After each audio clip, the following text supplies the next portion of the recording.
interesting developments today. December 26th in the Jay-Z case with regard to Tony Buzbee. Remember that on October 1, it was Tony Buzbee who made a big, spectacular announcement that over 3,000 people had contacted his team with regard to Sean Combs. Our team has had at this point more than 3,285 individuals contact us. We have not seen one person in public yet. Not one person. Oh, there's 3,000 and now he's got 120 clients. Closest we get is this woman in the shadows on NBC, and her story has been debunked. The judge instead, of course, goes after Alex Spiro. This is an Obama appointee in New York. That will tell you. So it's a left-leaning judge that doesn't believe in due process. Let's just go there. The judge is not going to be all that hot on due process. So the right of the defendant doesn't really matter, particularly in a Me Too situation. So, of course, one of the rulings is that the accuser can remain anonymous, of course. And so we already know from the accuser's interview on NBC that there are some major, major problems with the factual basis of the story. Of course, this judge doesn't seem to care about any of that. The judge spends all her time going after the attorney of Jay-Z, Alex Spiro.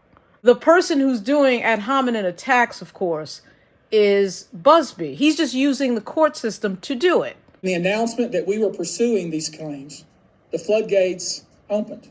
In addition to having autism, the woman says she suffered a head injury. In an interview with NBC News, her father said he could not verify the claims. Quote, "I felt like I would remember that, and I don't." Nothing that she says has checked out because this never happened. In a criminal court proceeding, this probably would have been over already. It would have been over because there's no evidence. Her story doesn't check out. But this is the civil court process. So what these attorneys are doing is using the PR from the civil court process, the PR created by them in their court filing, and then they're damaging their target by trying to adjudicate all this in the court of public opinion. You smear somebody with falsehoods and all the rest, and then you merchandise it. And then you write it, and they'll say, see, it's reported in the press that this, and this. So they have that validation. These judges, for some reason, can't figure this out, that we live in a technological age where you can destroy somebody's reputation by putting out a civil court filing. What Buzbee has been doing, and other attorneys, think about Gloria Allred, they put it out there in the civil court filing. There's this disgusting allegation that's completely unproven. In this particular example, NBC investigates it and blows it up. And meanwhile, in the headlines, the R word and Jay-Z's name is repeated over and over and over again. Because of that civil court filing, the media is protected from defamation. They can repeat whatever's in that filing over and over again with Jay-Z's name right next to that. And that news goes around the world. And that's why his attorney, Alex Spiro, is saying he wanted an expedited process. And then the judge, of course, sits there like we're in some academic classroom exercise at Columbia Law School. Well, actually what's happening is somebody is paying a price reputationally while you F around on the bench. That's what it is. And all these attorneys, Buzbee, Gloria Allred, they know that that's the case. If you understand technology, you know that somebody that is accused of this particular crime gets blown up on allegation alone. For black men in particular, you're assumed guilty until proven innocent. That is the order, not innocent until proven guilty. So it's interesting that she goes after Alex Spiro more than she goes after Tony Buzbee. So the last thing to pay attention to is the loop of money in this. Attorney makes an announcement, media covers it, they feed Jay-Z in this particular example through the machine. God, look at these allegations, and they're making money off of this. The traffic, the subscriptions, the clicks, the click-throughs, the ads being sold against it, and of course down the road, the documentaries, the books, the whatever. Goes on and on and on in terms of content that is related to this that they make money off of. And what do they care if it's not true? Because either way, you make the money off of the spectacle. Those people out there who may think, well, what about the rights of the alleged victim? Well, then we should be adjudicating this in criminal court proceedings then. Not civil, criminal court proceeding. Notice how you don't see a criminal court proceeding. You don't see that. That's interesting. And by the way, obviously there's history behind a lot of this with regard to black males. The following clip reel shows you what can happen in a criminal court proceeding when it goes wrong. Sometimes it goes right.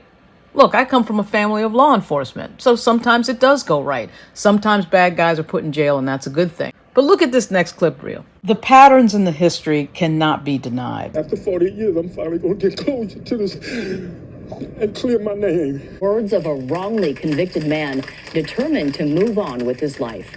Maurice Hastings spent nearly 40 years in prison for a murder he did not commit.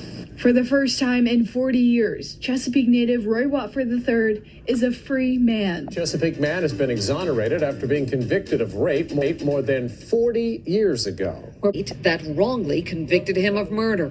Mr. Hastings is now finally able to clear his name and walk free. Maurice Hastings is now 69 years old. It's a man who spent more than 40 years in prison for 3 murders he did not commit is now free.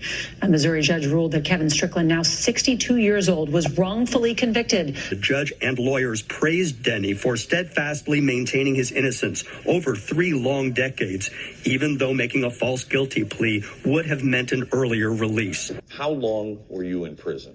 31 years, 9 months, 18 days, and 12 hours. You have it down to the hours. Yes, sir. A Memphis, Tennessee jury convicted McKinney of rape and burglary in 1978. The victim identified him as one of 2 men who attacked her in her bedroom. He was sentenced to 115 years. DNA testing of evidence scientifically excluded McKinney as a suspect. Conviction from 1976 in Westchester County overturned by DNA, which made history as the oldest exoneration by DNA in the United States. At Louisiana State Penitentiary, but he was supposed to serve 100. That was the sentence. For the last 30 or so years, he kept trying to tell judges, I didn't get a fair trial, and here's the information, and they just dismissed him left and right. Get out of here, get out of here. Simmons had been in prison for 44 years. End of Brian Banks' ordeal was marked by tears after a judge threw out the charge that had sent him to prison for more than 5 years. He spent 16 years in prison after being wrongly convicted of rape. His accuser, sorry. But how do you undo such a life-altering mistake? Tears of joy as a man wrongly accused of rape is exonerated after spending 16 years in prison. Anthony Broadwater, now 61 years old, broke down in tears when he heard the judge throw out the conviction. Simmons spent a total of 48 years, 1 month, 18 days behind bars for a crime he did not commit. This is Lauren Burke. I talk about the media, I talk about the law, sometimes talk about race. I'm on Roland Martin Unfiltered every Thursday, and I own the site Black Virginia News. I own a few sites, a few media sites, and I'll see you soon.